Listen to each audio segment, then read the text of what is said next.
papá y lo iba a matar a la mamá. Ya estamos de regreso aquí en Ángulos. Estamos comentando por ahí un novelón del fin de semana. Y bueno, decíamos, a ver, desde el asunto político, queda claro otra cosa que es un mensaje muy interesante en los últimos días. El PRI venía con todo, ¿no? Y está demostrando su capacidad de operación política. A ver, este candidato lo adelantaba ya Enrique Vega Pamanes, es el candidato de Aristóteles Sandoval. Y esto sucede porque el que se quería lanzar, según parece, era Leonel Sandoval, el papá de Aristóteles Sandoval. Exacto. Qué bonitos nos íbamos a ver que la cabeza del Poder Judicial fuera el papá del gobernador, ¿verdad? Como solo en Coahuila y en esos lugares, ¿no? Sí, bueno, nos íbamos a ver muy polémicos, pero bueno. Entonces hubo oposición a que sucediera así, entonces se busca un candidato por parte del ala priista, que hay que decir también que si algo hicieron los priistas fue sembrar muy bien sus plantitas, ¿no? Y todavía, 12 años después, o en el caso de Jalisco, 18, casi 20 años de panismo, sigue habiendo priistas en el Poder Judicial. De hecho, es un coto que sigue manteniendo el PRI. Bueno, pues ahí no les fue nada difícil, llegar a un acuerdo y que fuera Vega Pamanes el candidato en esa ala. Sí. Pero hay dos perdedores, y hay que decirlo con toda claridad. Es el Grupo Universidad, que le quiso entrar a esta contienda y había jugado bien y ganando en el Consejo de la Judicatura, y el que venía ganando el poder en el Poder Judicial, que se decía que es la mano que mece la cuna, es Chema Martínez. De hecho, se le llegó a decir que andaba tan metido en esta grilla que por eso no fue a votar. No fue, sí. ¿Qué fue lo que se votaba en el Senado? No recuerdo exactamente qué se votaba. Fue la ley de la Administración Pública Federal. Sí, fue cuando rompieron la sesión y no se votó. Sí, incluso de su mismo partido la reclamaron. Sí, la hermana Calderón, ¿no? Sí, pero que Ernesto Cordero, su coordinador, sí sabía, porque él había pedido permiso. Pues ya saben, ¿no? Porque andaba de luna de miel o algo así en Las Vegas. Tú tocas el punto clave. El Poder Judicial, se mantuvo como un poder básicamente priista. Incluso Alberto Cárdenas, cuando inicia su gestión, quiere tratar un poquito de fragmentarlo en un inicio, incluso genera algunas negociaciones, pero se da cuenta que son muy sólidos las relaciones. Los cosíos siguen teniendo una capacidad de control al interior impresionante, los grupos tradicionales del PRI, y el PAN, quitando algunos magistrados, no logra penetrar el poder de manera importante. Fernando Guzmán tuvo algo, Raúl Octavio en algún momento también se acercó, Emilio González a través de la gestión de Celso, pero en realidad no lograron articular líneas de poder al interior, y eso hizo que el PRI en un segundo recobrara toda la relación. Y con el tema que dices, Grupo Universidad no tiene la fuerza para poner a un presidente del Supremo Tribunal como está la estructura actualmente. Pueden colaborar e impulsar a uno. La fuerza, sobre todo, del grupo de la universidad está en el Tribunal Administrativo Estatal, en el TAE, y en parte del Tribunal Electoral.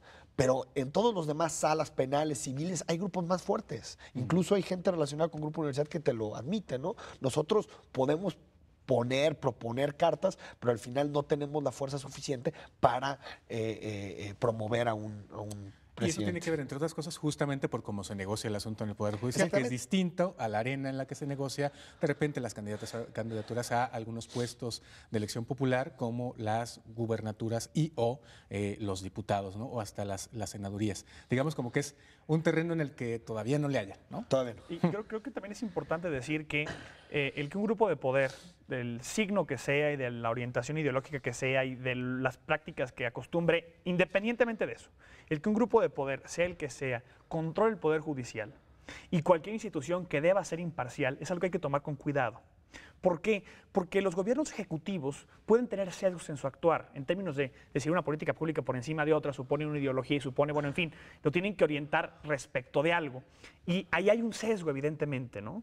Es decir, no está implicada la imparcialidad como un principio operativo básico. En el Poder Judicial, en el IFE, en el Instituto Electoral, la imparcialidad es piedra fundacional de la impartición de justicia, que es a lo que se dedican estos órganos, a cuidar que aquellos conflictos entre particulares o entre instituciones públicas se conduzcan por la vía de la imparcialidad, cuando menos en la aplicación de la ley. Oye, déjame te lanzo un buscapiés ahí. ¿Cómo está a nivel nacional? Y te lo pregunto más allá, ¿cómo está a nivel internacional? ¿Esa imparcialidad y esa no cercanía a grupos políticos existe?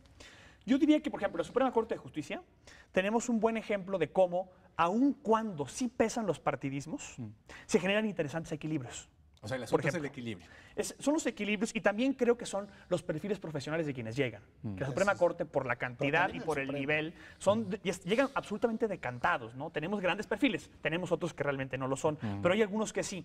También en la Suprema Corte lo que muchas veces pasa, desconozco que también pasa aquí en el Supremo, pero en la Corte está clarísimo que pasa, es que cuando votan en sala, que son 2 salas en la Corte, cuando votan en sala pagan la factura al partido que los apoyó. Y cuando votan en pleno, que es la que se transmite, que es la que hace escándalo, que es la que impacta en prensa, ahí sí votan más en función de sus propios principios. Entonces, pagan la factura en sala y ya en el pleno, ahí sí ya votan acorde a lo que ellos consideran más pertinente.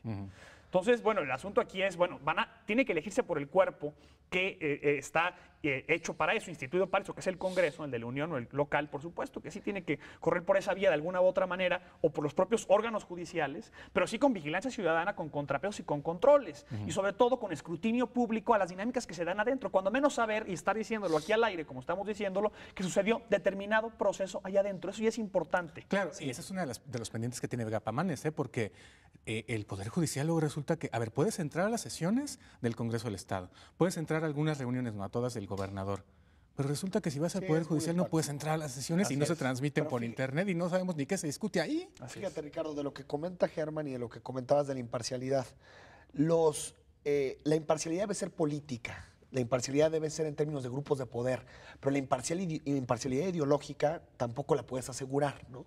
Ni de ningún poder, ni el judicial, ni el legislativo, ni de nada. Incluso cuando llega un presidente en cualquier país del mundo, trata de empujar a magistrados o a ministros que concuerden ideológicamente con él.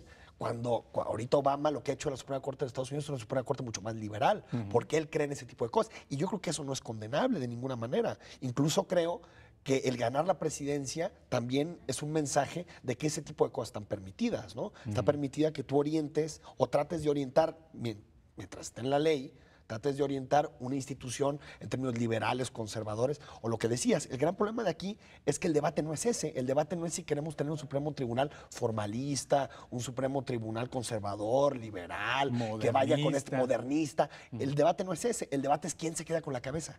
Y cuando el debate es quién se queda con la cabeza en términos de grupos de interés político, creo que ahí sí se vulnera la imparcialidad del poder. Si la imparcialidad es ideológica, si la imparcialidad es, que diga Jorge Aristóteles, yo creo en un poder judicial así y así, y voy a tratar de impulsar un candidato así y así, yo creo que estaría permitido. El problema es que no sucede así, sucede de la otra manera. Yo creo que también hay que decir que son modelos sumamente distintos y funcionalidades muy distintas, donde en Estados Unidos evidentemente no se utiliza el Poder Judicial de la manera que se utiliza aquí para cubrir ilegalidades, por supuesto. O sea, la ventaja que tienen los grupos de poder de tener control de determinadas áreas del Poder Judicial es que eso les permite tener la posibilidad de que sus ilegalidades pasen de largo, ¿no? Y ese es el interés que se tiene aquí. No es un interés ideológico, y ahí coincido, pero el interés de fondo es poder lucrar, poder aprovechar esas ventajas que se tienen ahí, que eso no pasa en democracias desarrolladas, evidentemente. Mucho menos por un asunto de Estado de Derecho, ¿no? Por un asunto de Estado de Derecho. Ahí me pone desde el asunto ciudadano a pensar, y creo que nos vamos a ir con el peor de los escenarios, que es, tenemos mecanismos de fiscalización, ¿no? O sea, pongamos que un político, quien sea, con una cuenta pública comete excesos. Se supone que quien lo debería revisar es el poder Legislativo a través de la auditoría.